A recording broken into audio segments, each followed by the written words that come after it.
एक फल दिया और कहा कि यह फल तुम अपने पत्नी को दे देना, उसे खिला देना, इससे उसे संतान की प्राप्ति होगी, पुत्र की प्राप्ति होगी, पुत्र सुख मिलेगा। तो आत्मादेव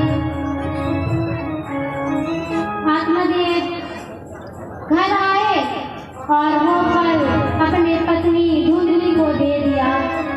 तो धुंधली तो थी कुटिल स्वभाव की, आत्मादेव ने उसे फल देकर आत्मादेव स्वयं कहीं चले गए। तो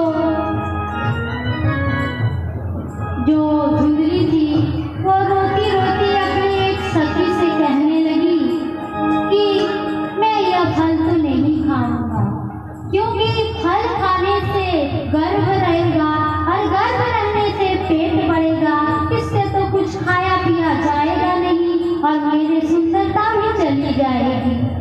और अगर गांव में डाकुओं ने हमला कर दिया, डाकुओं ने, तो फिर मैं घर भरे कैसे भागूंगी?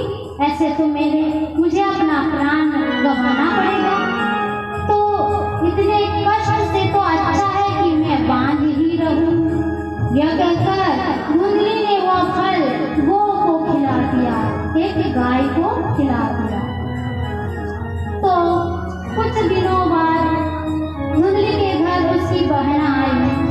तो धुंधली ने सारी बातें उसके बहन को सुनाई।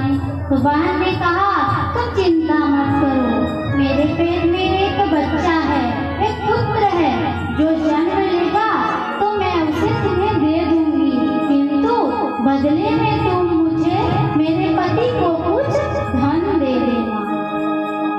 तो जब धुंधली की बहन का बच्चा हुआ, पुत्र न हुआ, तो उनके पति ने चुपचाप आकर सबसे छुपाते हुए धुंधली को वो बच्चा दे दिया।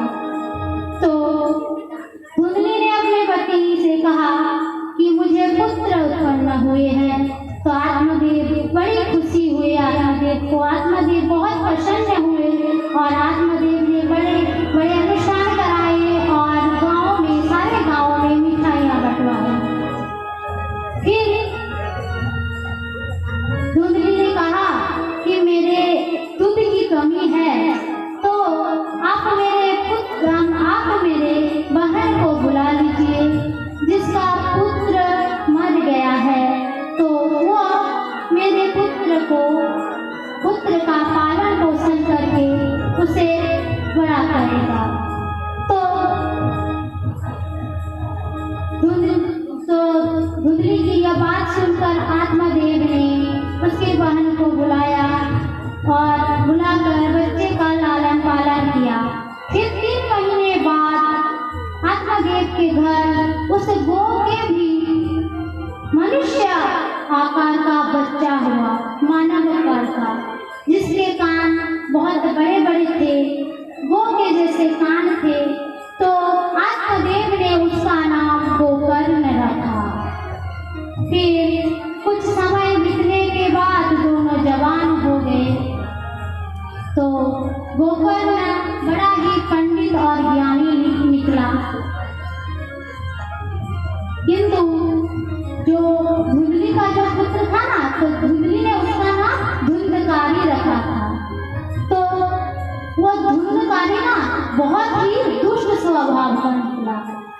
वह वेश्यामानी हुआ, वो सारा धन वेश्याओं पे लुटाने लगा। तो आत्मदेव यह देखकर बहुत दुखी हुआ। तो गोकर्ण ने